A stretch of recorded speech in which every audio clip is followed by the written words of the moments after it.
আর জামাত ইসলামীকে আল্লাহ প্রসিদ্ধ করেছেন।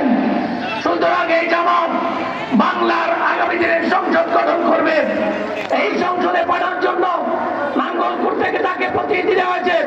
তাকে বিজয়ের মালা পরিয়ে এই নাঙ্গলকোট থেকে সংসদের প্রতিনিধিত্ব করার জন্য আমরা সকলে হাতে হাত রেখে কাঁধে কাঁধ মিলিয়ে প্রতিটি জনপদে প্রতিটি মানুষের নিকট একটি দাওয়াত পৌঁছাবো। জামাত ইসলামী আগামী এবার সরকার গঠন করবে। জামাতের প্রতীক দাঁড়িপাল্লায় প্রত্যেকটি মানুষকে ভোট দেওয়ার জন্য আহ্বান জানিয়ে আমরা আমাদের বিজয়ের মালা পরিয়ে আন্দোলনের সফলতা অর্জন করব। এই প্রত্যাশা রেখে আমার কথা শেষ করছি। আসসালামু আলাইকুম ওয়া রাহমাতুল্লাহি ওয়া বারাকাতুহু।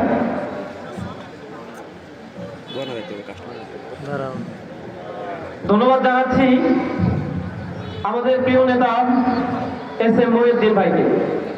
যে সম্মানিত উপস্থিতি, আপনারা যারা এদিক সেদিক ঘোরাফেরা করছেন, মেহেরবানি করে আমাদের স্টেজের দিকে চলে আসুন।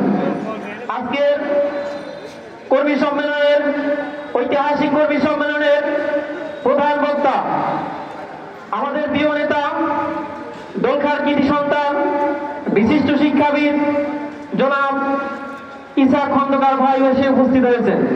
যে সম্মানিত উপস্থিতি, এর পর্যায়ে বক্তব্য রাখার জন্য বিনীত অনুরোধ করতেছি বাংলাদেশ জামাত ইসলামী নাঙ্গলকোট উপজেলা শাখার সম্মানিত আমির, বাংলাদেশ জামাত ইসলামী কুমিল্লা দক্ষিণ জেলার কর্মপরিষদ সদস্য, বিশিষ্ট শিক্ষাবিদ, বিশিষ্ট সমাজসেবক জননেতা মাওলানা জামাল উদ্দিন।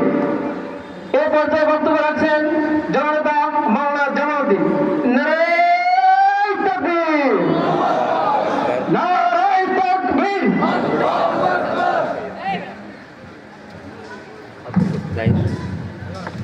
যাইবে গা।